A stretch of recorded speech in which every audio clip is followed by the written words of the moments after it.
Hi, everybody, and welcome back for another exciting week of Espanol. This week is actually probably one of my favorites, and this chapter in particular is one of my favorites. Capítulo 14 is titled ¿Qué haces en una emergencia? What do you do in an emergency situation? And I just feel like this is something that's so important for people to know. Um, it's kind of like driving a stick shift. Like maybe you learn how to do that when you're a teenager, and then you get an automatic vehicle, and you're like, "Gosh, I don't know how to do that." But if it were your only option and you had to drive someone to the hospital, could you drive a stick shift? And I feel like it's the same thing here. If you had to use your Spanish in order to save someone's life, could you do it? And this is where we're putting your learning to the test here at the end of the Spanish 3 course, where you're beginning to start to really develop these speaking and writing and listening skills. So it gets very important. That being said, in this chapter, you will learn how to discuss health issues with a doctor, express opinions regarding immigration and migration, discuss hypothetical situations using the subjunctive, express condition, purpose, and time using subjunctive with adjective clauses and conjunctions, differentiate between the subjunctive and the indicative moods, and tell what happened prior to other events in the past using the past perfect tense, also known as the pluscuamperfecto. So as we get started here, I want you to take a look at this photo that you see. It looks like they're here in La Sala de Emergencias, in the emergency room. And the caption of this photo says that los servicios de salud son muy importantes en todas las comunidades. So health services are very important in all communities, and that's very true. Let's start over here on the right. You can see a photo of an esqueleto, a skeleton here on the left, and a little further over you see los órganos vitales, vital organs such as el corazón, the heart, and los pulmones, the lungs. Also over here you can see this gentleman in the orange shirt who's sitting down, and he is el paciente, the patient, and he's sitting here saying, "Oh, me duele la pierna. Oh, my leg is hurting. Me duele la pierna." And looks like there's an enfermera, a nurse here, who is going to tomar la presión, to take his pressure, aka his blood pressure, tomar la presión. And his leg appears to be hurting because he's wearing el yeso, a cast. Maybe he had a little injury there. Be very careful here. This is el yeso, a cast. And over here on his radiografía, on his x-ray, you can see el hueso, which is a bone. So be very careful. El yeso, el hueso. Okay? And then here leaning against the wall, I imagine he's going to be walking away with some muletas, which are crutches. And then finally over here to the left, you can see the doctor, and she's saying, va a necesitar una inyección para el dolor. So, he's going to need an injection for the pain. You can see, as he said earlier, he was in pain, and she's now responding to that. And she's writing up a receta médica, so a medical recipe, or we might say a prescription. Okay, so these are just kind of hitting the tip of the iceberg with the vocab that you're going to see in this chapter. And as you keep moving along, you see some other verbs and symptoms that are mentioned here. Some really bad things like el cáncer and la diabetes, cancer and diabetes. You also see some more positive things like dejar de fumar, to quit smoking, examinar, to examine, recuperarse, to recover. And then you have some other symptoms over here as well. La alergia, an allergy, la cortada, a cut, el dolor, pain, so on and so forth. As always, I'd like for you to take the time to study using the Quizlets for this chapter so that you can make sure you know these words. These are all very important. La vacuna is mentioned here, la vacuna, la aspirina, la salud, la sangre, la silla de ruedas, lots of good vocab in this chapter. So, speaking of, I want to give you a chance to practice some of these vocabulary words that you're learning.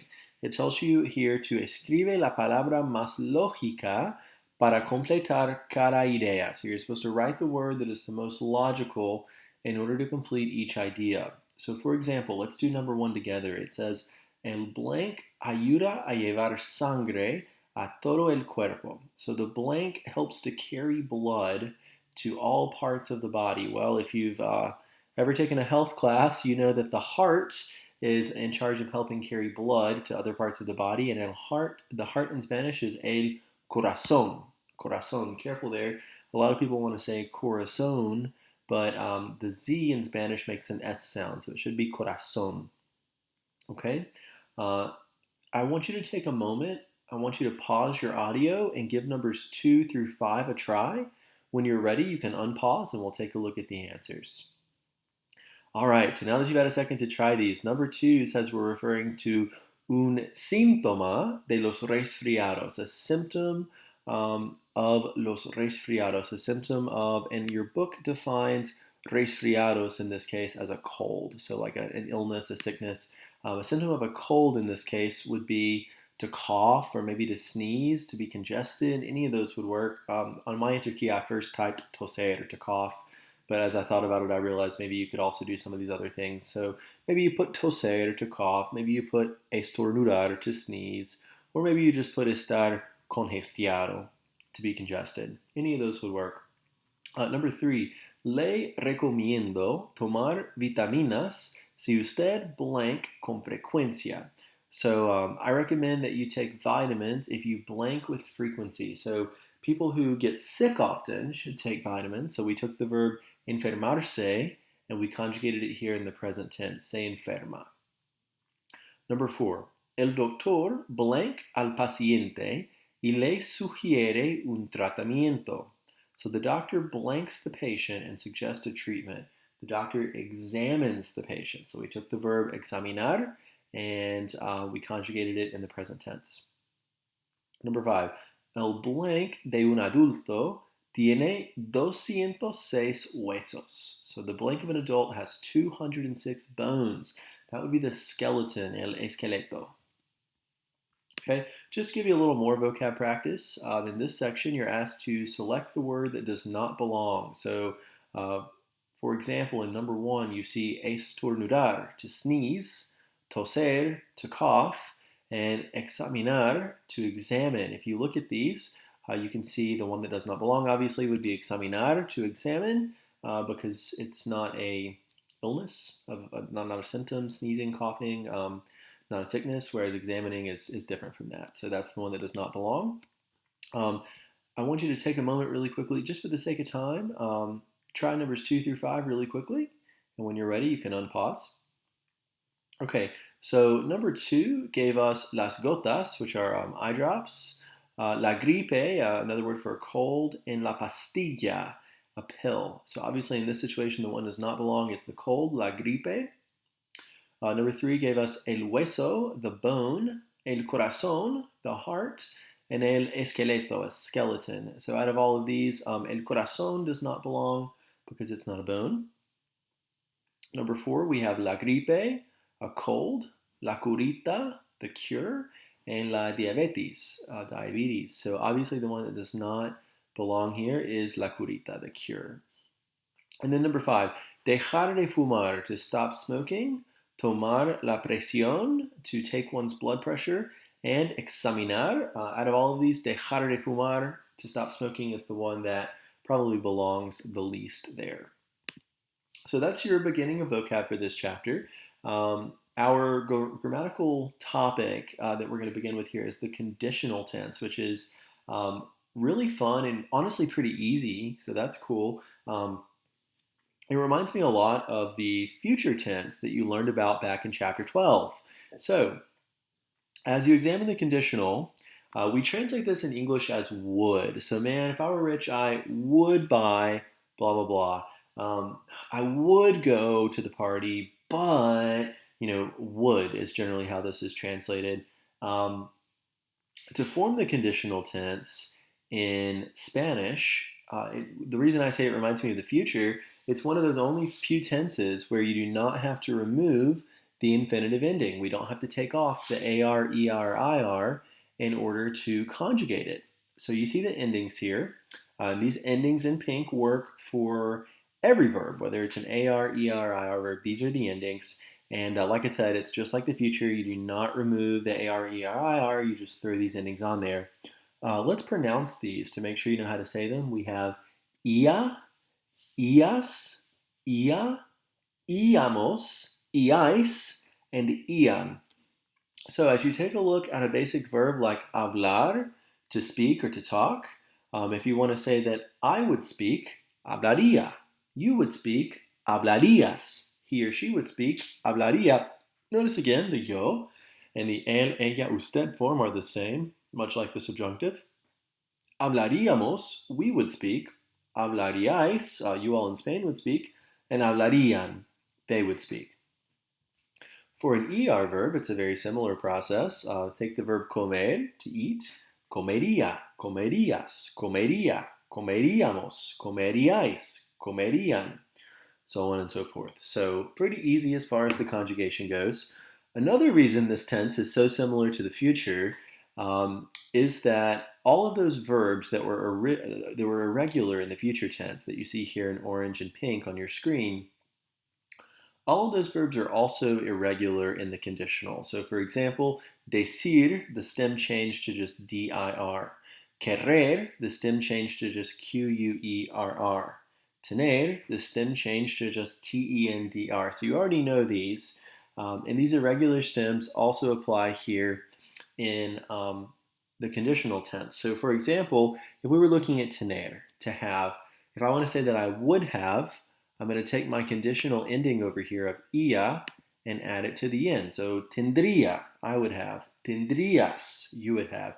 Tendría, he or she would have. Tendríamos, we would have, so on and so forth.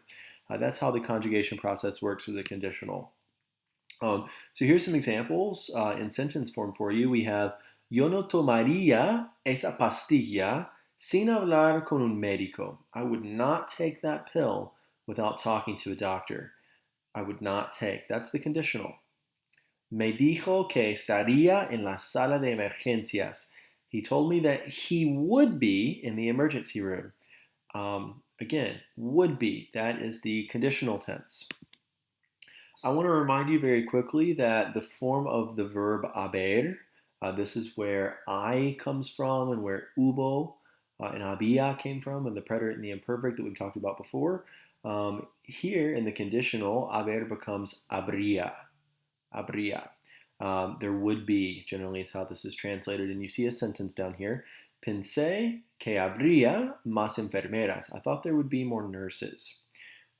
Please remember that we always use habría, that singular third person form of the verb haber, whether we're talking about a singular or a plural noun. You're still going to use habría and I and haya, so on and so forth. Okay? Sometimes the conditional tense can be used just to be polite or to soften a request. So you see here, me gustaría ver las radiografías. I would like to see the x-rays, as opposed to saying, I want to see the x-rays, right? It just softens the request a little bit. ¿Irías al hospital conmigo? Would you go to the hospital with me? And you almost just want to throw a please in there, por favor, right? It's just a polite way of saying that. So here in this activity titled Remedios, it tells you to imagina que tienes un hijo de 5 años y ¿qué harías en los siguientes casos? So imagine that you have a child who's 5 years old, and what would you do in the following situation? So number one, it tells you that tu hijo tiene un resfriado. Your child has a cold. Oh, poor thing. And then you get to pick the option of what you would do using option A or option B. Option A says, le prepararía comidas con vitamina C. So I would prepare him food with vitamin C. Or B, lo llevaría inmediatamente a la sala de emergencias. So A, I would prepare him some food with vitamin C. Or B, I would take him immediately to the emergency room. If he has a cold, assuming it's not COVID-19, most likely we're just going to prepare some food for him that has vitamin C. So it should be le prepararía comidas con vitamina C. All right, I'd like for you to take a moment as always, pause your audio and give numbers 2 through 4 a try. When you're ready, you can unpause. All right, so now give it a second to look at these. Number 2, it says, tu hijo se quema la mano en la estufa. So your child, your son, has burnt his hand on the stove. What would you do? Option A, le pondría una curita, or B, sumergiría la mano en agua fresca. So option A, I would put a little bandage on him, or option B, I would submerge his hand in some water. I believe submerging the hand would probably be the best thing immediately in that situation. Number 3, tu hijo tiene una cortada muy profunda. So your son now has a deep cut. What would you do? Option A, la limpiaría con jabón y un cepillo. Option B, le aplicaría presión con un vendaje. So option A, I would clean it with soap and a brush. Option B, I would apply some pressure with a bandage on top. I believe that makes the most sense here for a deep cut. And number 4, tu hijo tiene mucha fiebre. Your son has a very high fever. Option A, le daría agua o jugo. I would give him water or juice. Or option B, le daría un baño caliente. I'd give him a hot bath. I think option A makes the most sense here for someone who has a high fever. So I want to give you a chance also here to produce the conditional. There you got to recognize it. But here I want you to actually be able to produce it yourself. So this activity is titled Más práctica. And it asks you, ¿es lógica? So what I want you to do here, I want you to take the verb in parentheses, and I want you to conjugate it in the conditional tense based on the subject of the sentence. Now, once you've done that, I want you to then look at the context of the sentence to see what it's saying and decide if that statement is logical or illogical. So, lógico o ilógico. Let's do number 1 together. Tu blank, and our verb here is poner, un vendaje en una cortada. So you would put a bandage on a cut. Well, we need to take the verb poner and put it in the conditional tense. We know that poner has an irregular stem. It becomes P-O-N-D-R. You know that from the future. In the to form, our conditional ending should be ias. So my final answer should be pondrías. And that is logical, lógico. You would put a bandage on a cut. I would like for you now to take a moment to pause your audio and give numbers 2 through 6 a try for me, please. Okay, now that you've had a second to try these, number 2 says, el doctor sacar radiografías del hueso roto. The doctor would take x-rays of the broken bone. That makes sense. Let's take our verb here, sacar, and let's conjugate it in the conditional by adding the appropriate ending for the doctor, or he in this case, which would be ia.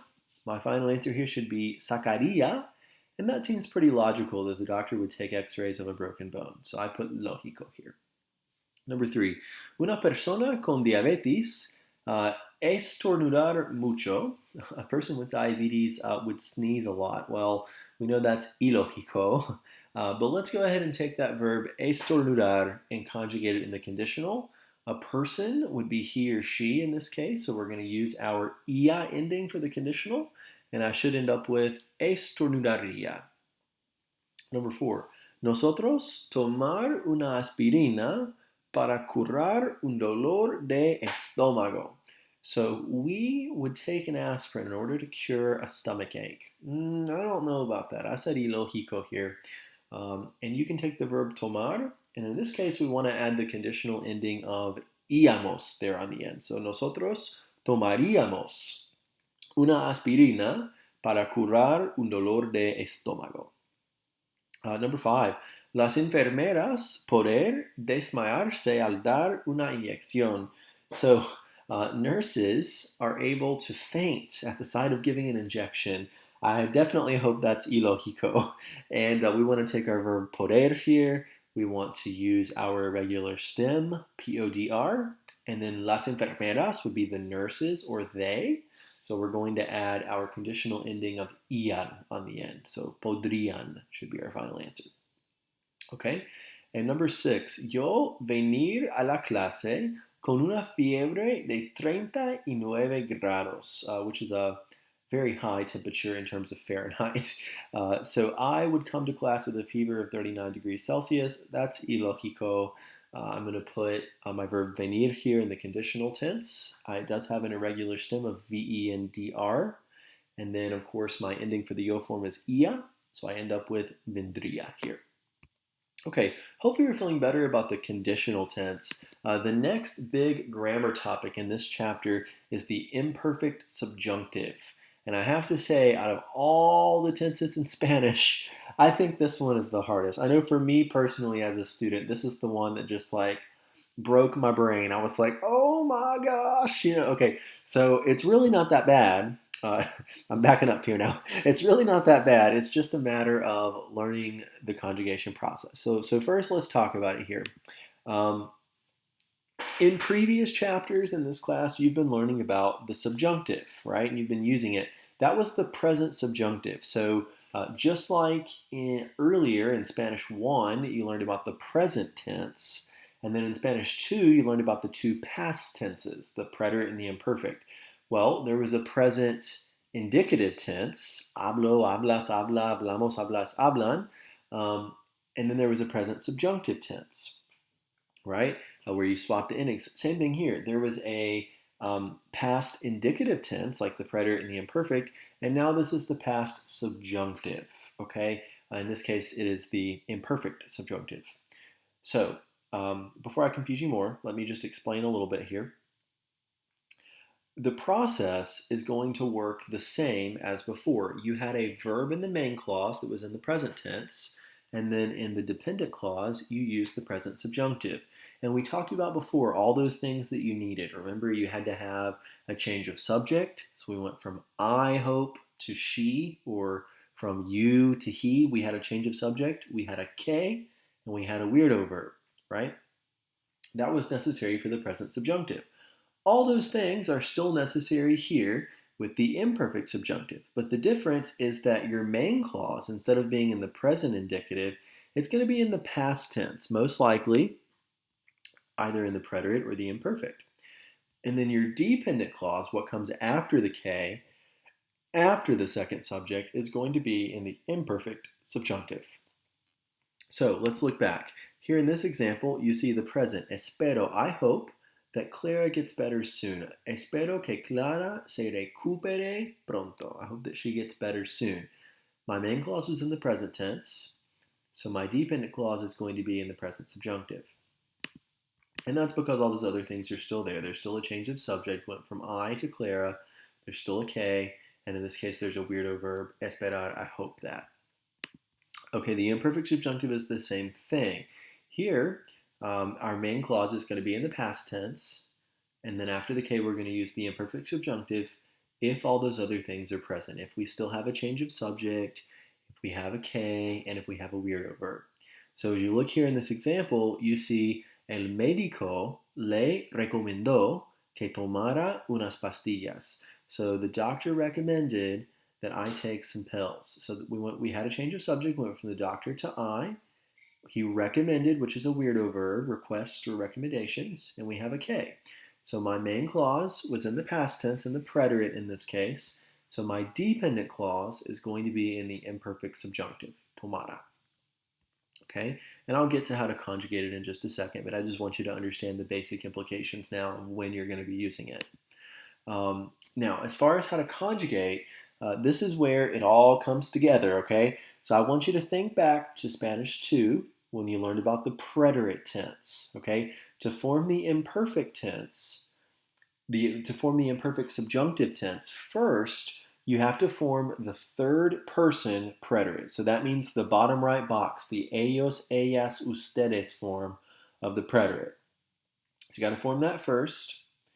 All of those verbs are going to either end in aron or ieron, either aron or ieron, I-E-R-O-N.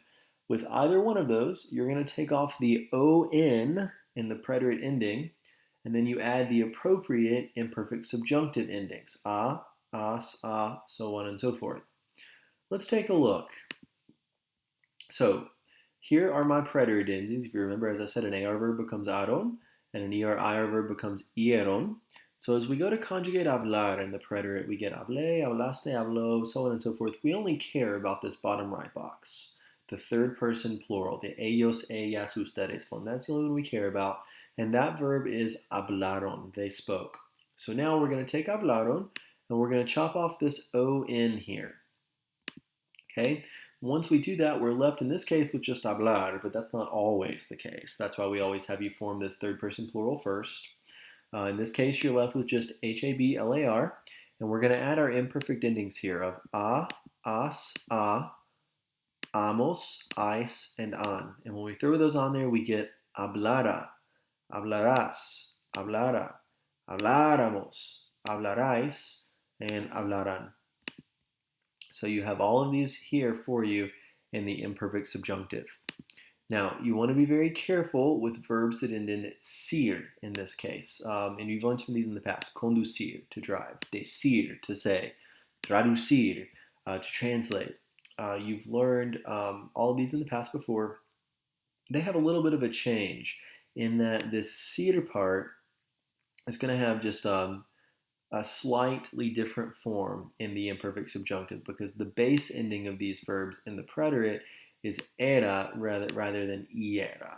So for example, if we take this verb decir, which in the preterite became dijeron, E-R-O-N, when you chop off your O-N, you end up with dijera, dijeras, dijera, dijéramos, dijerais, and dijeran.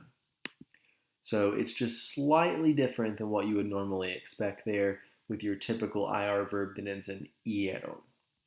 You're just losing the I basically. Okay, here's some examples in sentence form.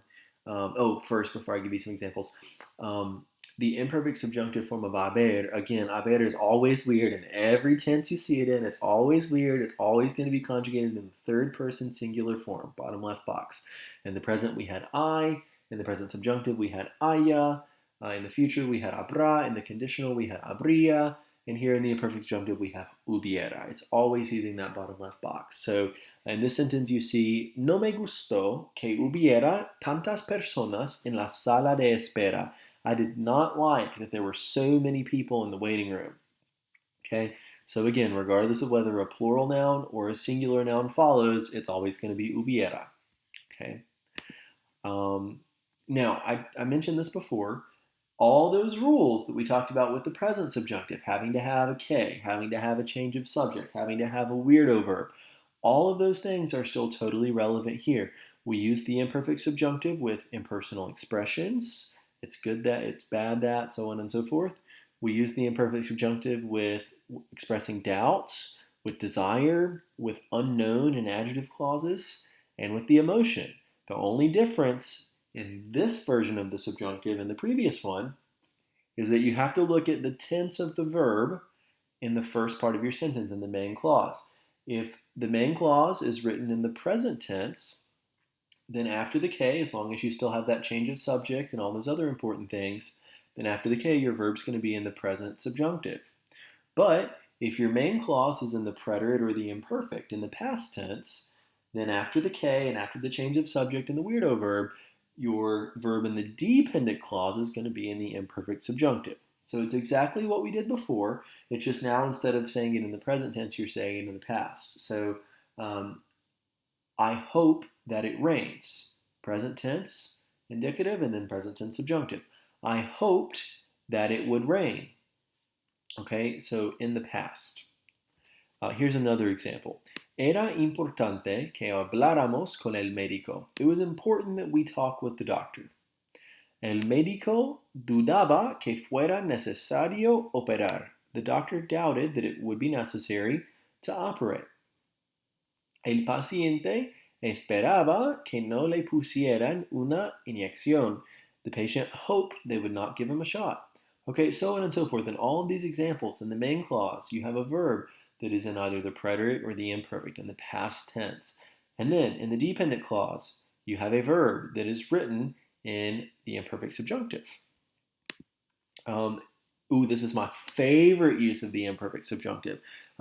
These are called if clauses, or in Spanish, si clauses, because you know si means if, without the accent on the I, si means if. And these are my favorite because they're usually talking about hypothetical situations or things that are maybe kind of impossible. And I still remember learning these from when I took high school Spanish many years ago. But anyways, the very common expression you see is si fuera millonario, blah, blah, blah. If I were a millionaire, if I were rich, if I were blah, blah, blah, I would blah, blah, blah. So with these C clauses, usually C and the dependent clause, your verb is in the imperfect subjunctive. If I were, if I had, and then in the conditional tense, you see that in your main clause. So for example, si fuera millonario, if I were a millionaire, with fuera being in the imperfect subjunctive. Donaría dinero a una causa buena. If I were a millionaire, I would donate money to a good cause. Donaría, in this case, is written in the conditional tense. So if I were a millionaire, imperfect subjunctive, I would donate, conditional. Another example. Si tuviera tiempo, iría al doctor. If I had time, I would go to the doctor. Okay, so if I had time, hypothetical situation, imperfect subjunctive, I would go, conditional, to the doctor. Here's some examples for you with the imperfect subjunctive. And I'm going to walk through these with you just sort of in baby steps to make sure you understand what you're doing here. Number one says, fui al médico ayer porque tenía la presión alta. Él me recomendó que tomar unas pastillas. So I went to the doctor yesterday because I had some high blood pressure.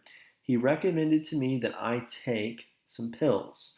So let's look at that sentence. Él me recomendó que tomar unas pastillas. So we have two subjects. We went from él, he recommended that I take. Okay, so we went from he to I. Boom, change the subject. Okay. But what else do we need again? Okay, we need a weirdo verb. Do you see one of those here? Oh, he recommended. Okay, that's the R weirdo. All right. And then what's that other thing we need?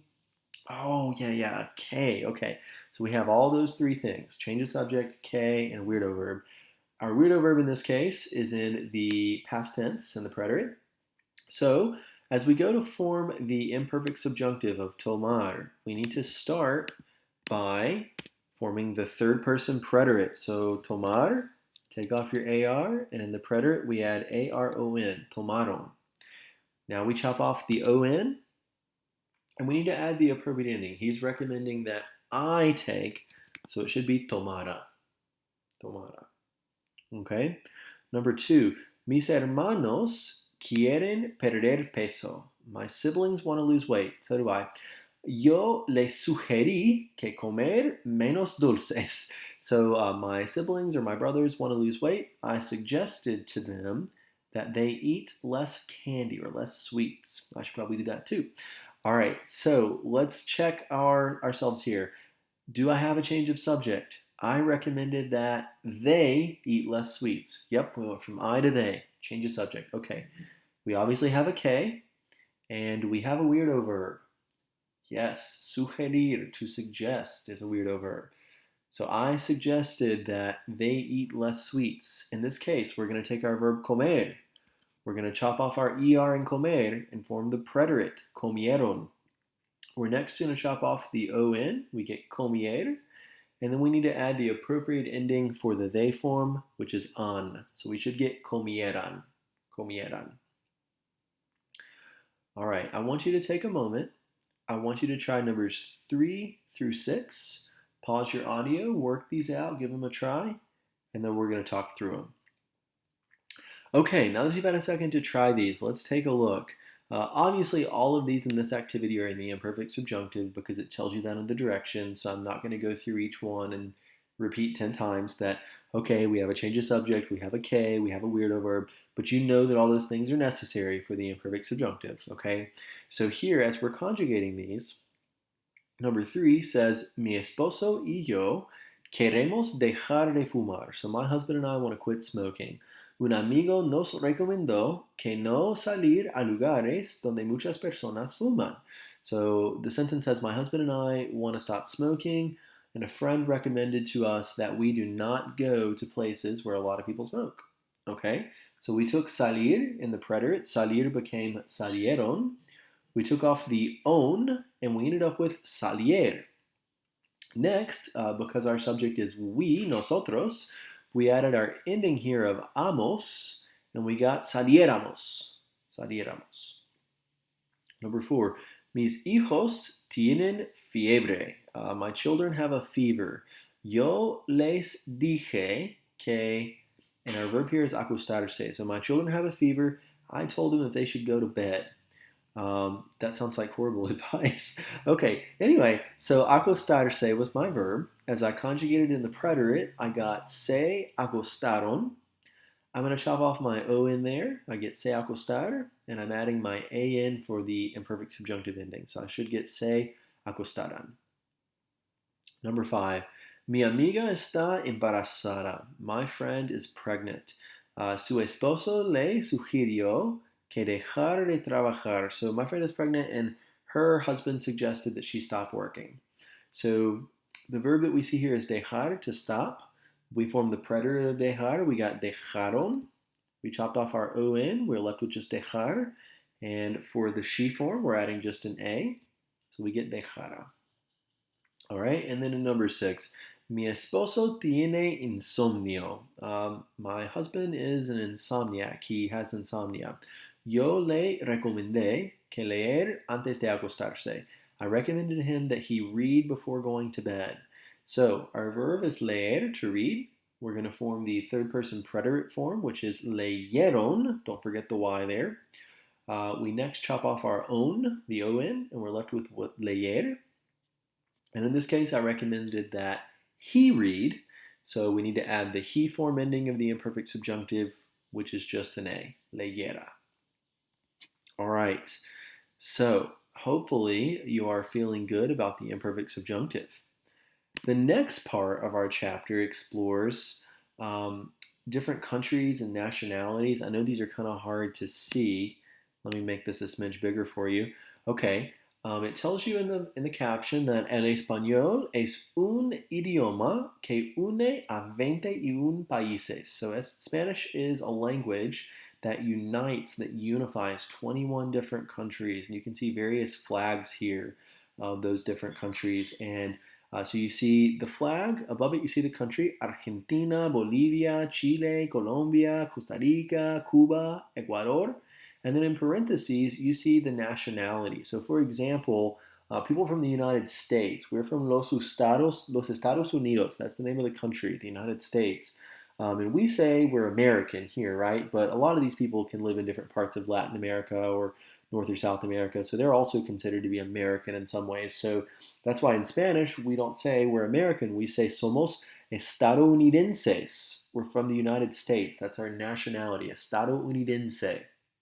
So here, these are their nationalities. So someone from Spain, from España, we would say they're español if they're a male, or a female, española.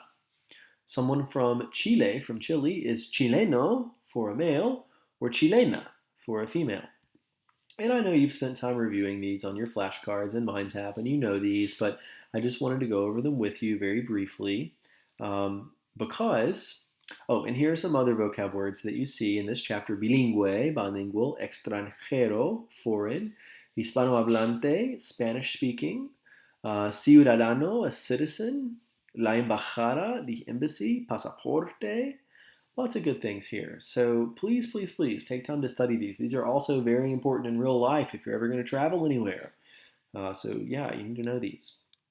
Okay, so in this activity, you're going to be using those nationalities that you saw back here above the flags, okay?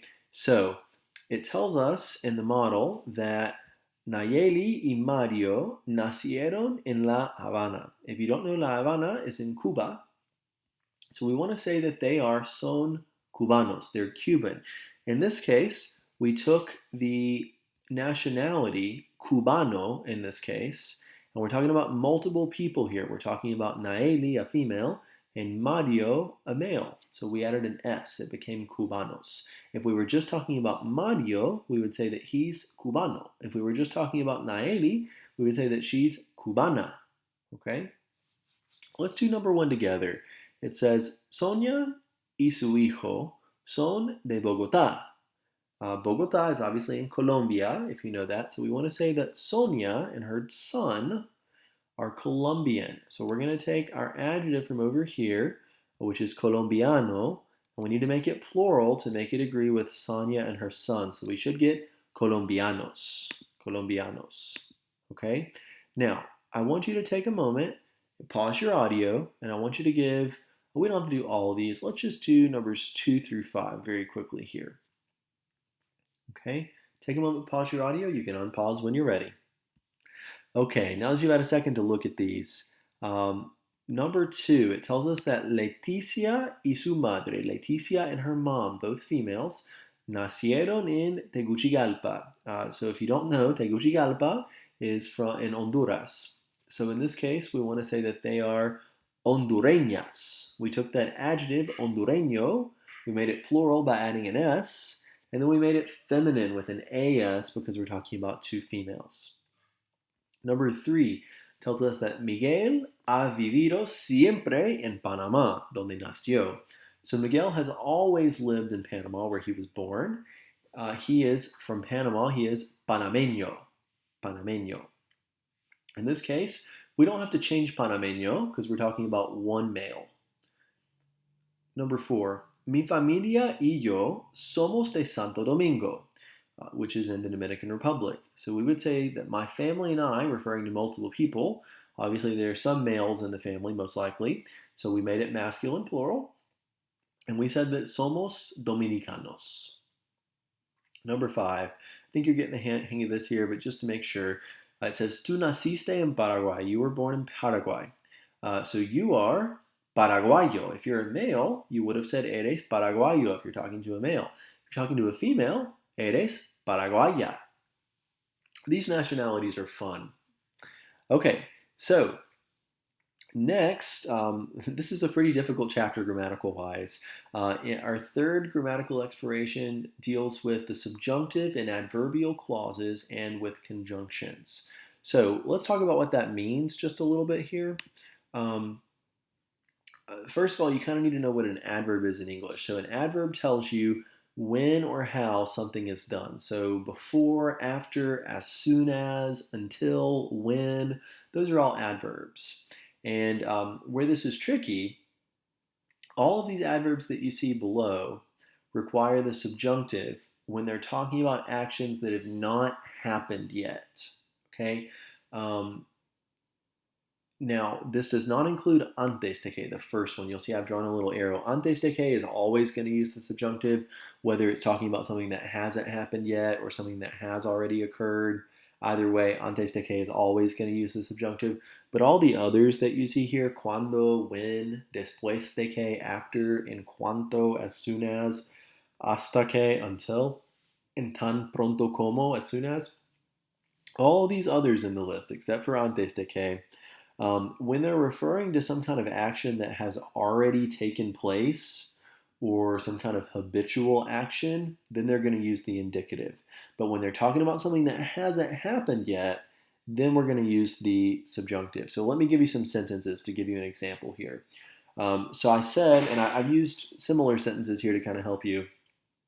I told you that when actions have already occurred or when they're habitual, we use the indicative. So look at that first sentence. Cuando se viaja por avión, se tiene que mostrar la identificación. So when one travels by plane, one has to show their identification. That's a habitual action. It's something that always happens. So even though we used cuando, in this case we used the indicative because it's a habitual action. Another example, se mudaron tan pronto vendieron su casa. They moved as soon as they sold their house. Okay, in this case, again, we use the indicative form here with the preterite. They moved as soon as they sold their house. That's already happened. They moved after they sold their house. They both already happened. They're both completed actions. Now, look at these similar sentences where the subjunctive would be required because the action has not yet occurred. Here, we use cuando again, still using when, but we said cuando salgas de viaje mañana, no olvides tu identificación. So when you leave for your trip tomorrow, don't forget your ID. In this case, we use the subjunctive when you leave because it hasn't happened yet, it hasn't occurred. So in this case, the adverbial clause cuando is followed by a subjunctive verb. Another example, nos mudaremos tan pronto como vendamos nuestra casa. So in this case, we're saying we will move as soon as we sell our house. Notice, the selling of our house has not yet happened yet. We will not move until that house is sold. Nos mudaremos tan pronto como vendamos nuestra casa. So in this case, vendamos is in the subjunctive mood because it has not yet occurred. It's an action that hasn't happened yet. It's contingent, if you will, upon the beginning of the sentence. Let's look at a few more examples. You have some other phrases here. You have antes de, before, después de, after, and hasta, until, which are a lot of times just used with a plain old infinitive if you don't have a change of subject. And notice in those that the word que is not even necessary. An example, antes de poder hacerse ciudadano, Raimundo tiene que vivir en el país por 3 años. So before he is able to make himself a citizen, or before being able to become a citizen, Raimundo has to live in the country for 3 years. In this case, we used it with an infinitive, antes de poder. If there had been a que in there, that would be different. Now, again, there are some adjectives which always require the indicative and some that always require the subjunctive. And I'm going to give you a little cheat for those in just a minute to help you remember. But these adjectives you see below, the adverbs you see below, aunque, although or even though, como, as, how or however, and adonde, where or wherever. When you see these three in particular, when they're referring to something that is for sure known or it's definite, we're going to use the indicative. But when we're referring to something that's unknown or unsure, indefinite, we're going to use the subjunctive. And what I mean by that, let's use aunque, although, as an example here, even though. I'm going to give you 2 sentences. Quiero ir a África aunque es caro. Quiero ir a África aunque sea caro. Look at the 2 sentences. The top one, use the indicative, es. I want to go to Africa even though it is expensive. Evidently, either I've been to Africa already and I know it's expensive, or I've researched it and I know for sure it's expensive. That's known. There's no doubt in that sentence. Quiero ir a África aunque es caro. I've used the indicative, no doubt. That same sentence, though, is rewritten. Quiero ir a África aunque sea caro. In this case, we're saying, I want to go to Africa even if it's expensive. You know, maybe I don't know. Maybe I'm just saying, man, I want to go to Africa. I want to blah, blah, blah. You know, even if it's expensive. I don't know. I haven't checked into it. It might be, it might not. I still want to go. Okay? It's unknown. These are the conjunctions that in Spanish are always going to require the subjunctive. Always, always, always. And that's because they indicate that some kind of action is contingent upon another, where the outcome is unknown. So let's make sure you know what these mean, and then I'm going to give you an acronym to remember them a little bit, okay? You have a fin de que, in order that, or so that.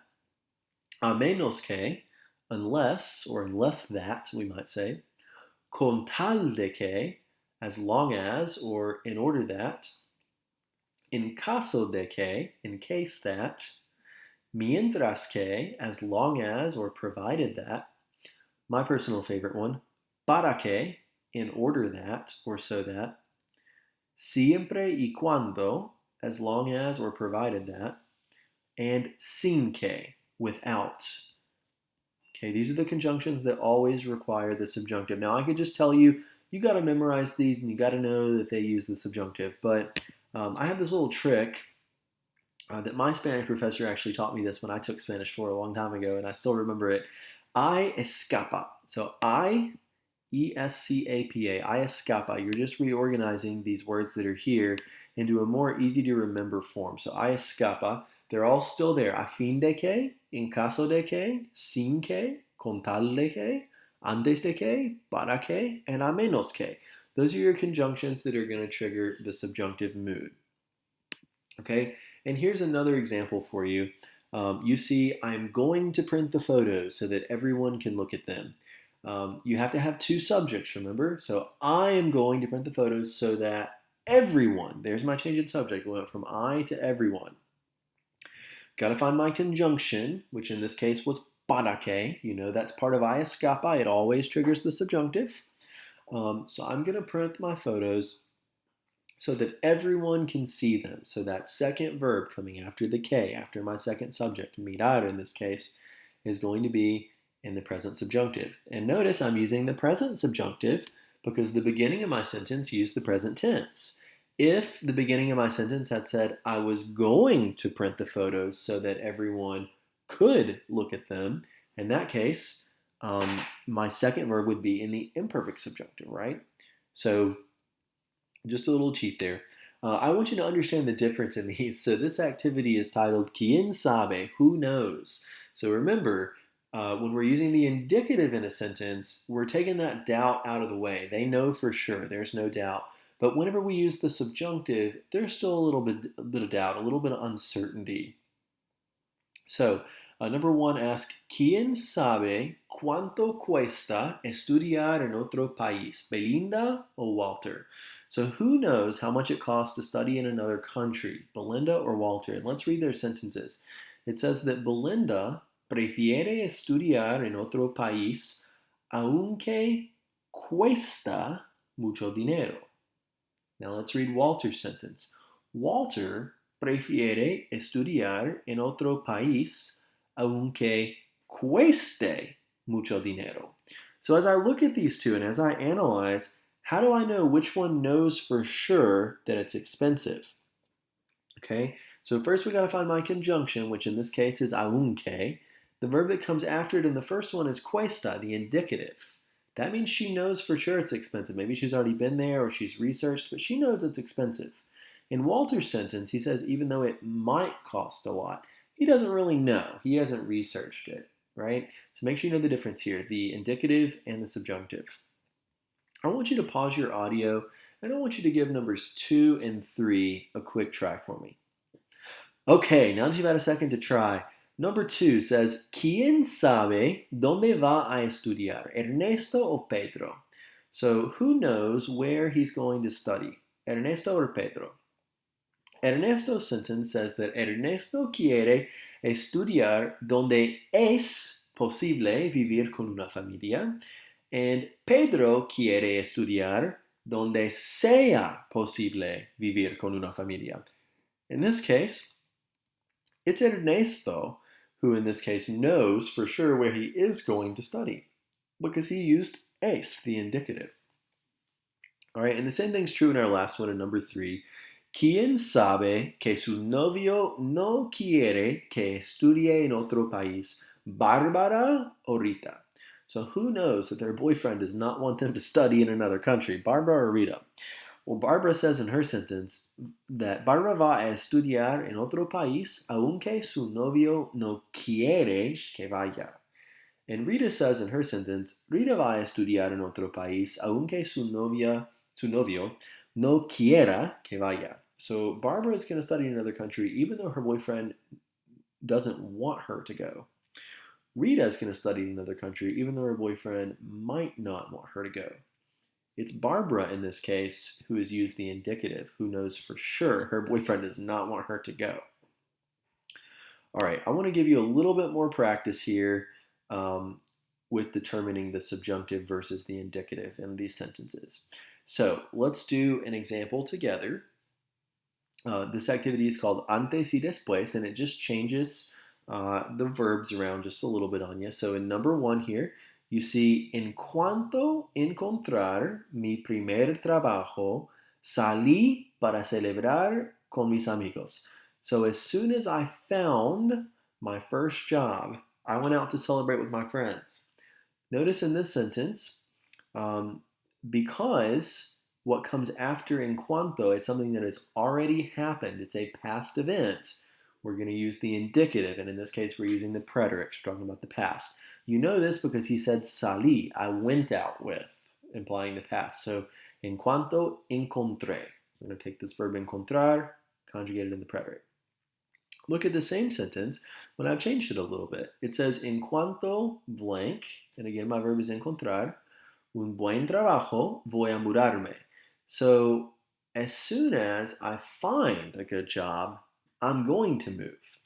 Now this is talking about an event that has not yet happened. So therefore it's going to use the subjunctive. En cuanto encuentre un buen trabajo, voy a mudarme.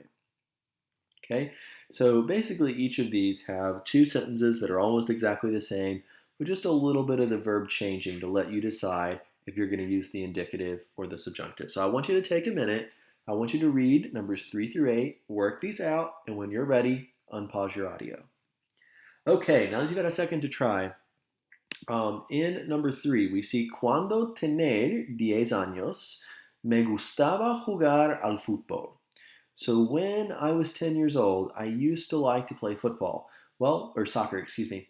We're talking about something that's already happened. When I was 10 years old, I used to like to play soccer. Boom, that's the past.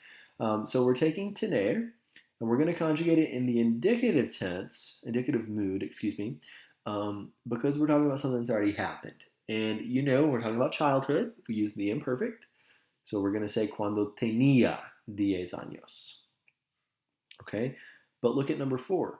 Cuando ser mayor, quiero tener hijos. So when I'm older, I want to have kids. So that's something that hasn't happened yet. I'm using the subjunctive in this case, taking ser and making it sea in the subjunctive. Number 5. Antes de que yo hacer mi primer viaje, tuve que trabajar para ganar el dinero necesario. So before I was able to make my first trip, I had to work in order to save money. In this case, I'm talking about something that has already happened. But the trick is that antes de que always requires the subjunctive. And that's easy to forget as you're sitting here talking to them. But antes de que always requires the subjunctive. So in this case, we just have to decide if it's the present subjunctive or if it's the imperfect subjunctive. And in this case, I'm talking about a past event. Before I was able to make my first trip, I had to work. So we're going to take hacer, conjugated in the third person preterite, hicieron, take off the on, and add the imperfect ending, ra. So hiciera. Number 6. Antes de que yo hacer otro viaje, es importante terminar mis estudios. So before I'm able to take another trip, it's important that I finish my studies. Now I'm talking about something that hasn't happened yet, but still I'm going to use the subjunctive because it's antes de que. So I'm going to take hacer and put it in the present subjunctive, form the yo, hago, drop the o, and add the opposite ending, haga. Number 7. Tan pronto como terminar el semestre pasado, salí de vacaciones a la playa.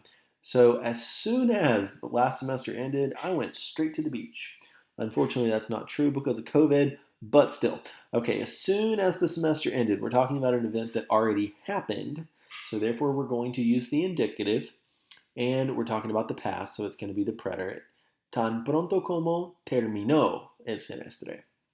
But changing that same sentence around a little bit, tan pronto como terminar este semestre, buscaré un trabajo. As soon as this semester ends, I'm going to look for a job. Hopefully that's not true. So terminar is my verb. I'm talking about something that hasn't happened yet. As soon as the semester ends, I will look for a job. We're going to take terminar. We are using the subjunctive because it's something that hasn't happened yet. Form the yo, termino, drop the o. It's normally an AR verb, but we're going to add the opposite ending. So we get termine. Okay? And our fourth and final grammar topic for chapter 14, we have the past perfect tense, sometimes called the pluscuamperfecto in Spanish. You already learned the present perfect tense, which was has or had. I have studied Spanish for 15 years. He has already gone to the beach, blah, blah, blah. This is the past perfect tense. So instead of has or have whatever, we're going to say he had. So he had already made breakfast when I arrived. He had already prepared the presentation or whatever. So we're still using, for our perfect tense, we're still using a past participle. Just to remind you about how past participles work in Spanish, if you don't remember from an earlier chapter, you're removing your AR and adding ado. Or if it ends in ER, IR, you're removing that ER or IR and adding ido. The difference here is that unlike the present perfect, which was as, a, hemos, habéis, on, you're still using that verb haber, but you're conjugating it in the imperfect tense. So you have había, habías, había, habíamos, habíais, and habían. So for example, había hablado, I had spoken. Habías comido, you had eaten, so on and so forth. Do remember there are irregular participles in the past, and I'm not going to spend a lot of time on those just because we've already seen these in multiple chapters, but I did give you the acronym Mr. V Peach DVD to help you recall those irregular participles in Spanish. Morir, muerto, romper, roto, ver, visto, so on and so forth. Now, the past perfect tense, as I said, is usually used to express a past action that already took place before another past action. So, an example, Camilo ya había aprendido inglés cuando se mudó a los Estados Unidos. So, Camilo had already learned English when he moved to the United States. The learning of English happened prior to his moving to the US. So, it's a past action that already took place before another past action. Another example. Antes de hacerse ciudadano, él había establecido la residencia. So before becoming a citizen, he had already established residency. Okay, a past event before another past event. Now, okay, this is something you kind of sort of already know, but when you're using a direct object or an indirect object or a reflexive pronoun, any of those pronouns or objects, they're going to go in front of your conjugated form of haber with the past perfect tense. And this kind of works with the same with all the tenses in Spanish. They, for the most part, always go in front of your conjugated verb. There are situations where you can attach them, and we've talked about those in prior videos, but I always tell you, when in doubt, put it in front of the conjugated verb. So here you have no se habían mudado antes. They had never moved before. They hadn't moved before. Our verb here is mudarse, to move oneself. And my se in this case went in front of my conjugated form of haber, habían. Our second sentence here, ya lo habíamos visto. We had already seen it. The lo, the it in this case, went in front of habíamos, in front of our conjugated verb. Okay, so I have a little bit of practice for you here, and as we look at these, it tells you that Rodrigo is a recent immigrant, and this is part of his story. You're supposed to complete this story using the past perfect tense, also known as the pluscuamperfecto. So, Rodrigo tuvo que dejar su país cuando tenía 6 años. Rodrigo had to leave his country when he was 6 years old. Su padre perder su trabajo. His dad had lost his job, is what we're trying to say. So we want to take that had verb, haber. Remember, it's always in the imperfect, so your options are había, habías, había, habíamos, habíais, and habían. In the he form, his dad would be había. His dad had lost. Perder, our verb here, to form the participle of perder, we take off our er and we're adding ido. So his dad had lost his job. Había perdido su trabajo. And his family had moved to live with the grandparents of Rodrigo. So our verb here is mudarse. His family had moved. Remember that family is it. So for it in Spanish, the haber word should actually be, in this case, había. So we're going to say that había, and the verb was mudarse. My se is going to change and move to the front in front of había, and that's supposed to be orange. So we should get se había, and then with mudar, we chop off our ar and add back ado. Su familia se había mudado a vivir con los abuelos de Rodrigo. I'd like for you to go ahead and try these last two sentences. So if you would, pause your audio and please give these last two a try. All right, now that you're ready, so Rodrigo had to go live with his grandparents and in a small town near the coast. His grandparents had prepared a room for Rodrigo. So to say that they had prepared, the grandparents, our haber word should be habían in this case. And for preparar, we're going to chop off our AR and add back ado. So sus abuelos habían preparado una habitación para Rodrigo, pero él extrañaba su casa y a sus amigos. But he missed his house and his friends. Un día, cuando Rodrigo llegó de la escuela, one day when Rodrigo arrived from school, vio sobre la mesa una carta que llegar esa mañana. So one day when Rodrigo arrived from school, he saw on the table a letter that had arrived. Well, the letter in this case would be it. You know that our bad word going with it is había. We're going to take our verb llegar, chop off our AR, and add back ado. So you should get había llegado. He saw on the table a letter that had arrived this morning. And you'll have to finish your mind tap activity to find out the rest of the story. Okay, so guys, we've come full circle. In this chapter, you've learned how to discuss health issues with a doctor. You've learned how to express opinions regarding migration, how to discuss hypothetical situations using the subjunctive mood and C clauses, how to express condition, purpose, and time using the subjunctive with adjective clauses and conjunctions. Don't forget about I escapa, that always uses the subjunctive. You've also learned how to differentiate between the subjunctive and the indicative, depending on whether it's known or unknown. And you've also learned how to tell what had happened prior to another event in the past that had already happened, using the past perfect tense, also known as the pluscuamperfecto.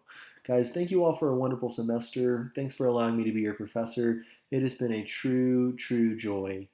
As always, if you have any questions or concerns, feel free to reach out to me anytime. And I hope you guys have a wonderful rest of the year. Take care.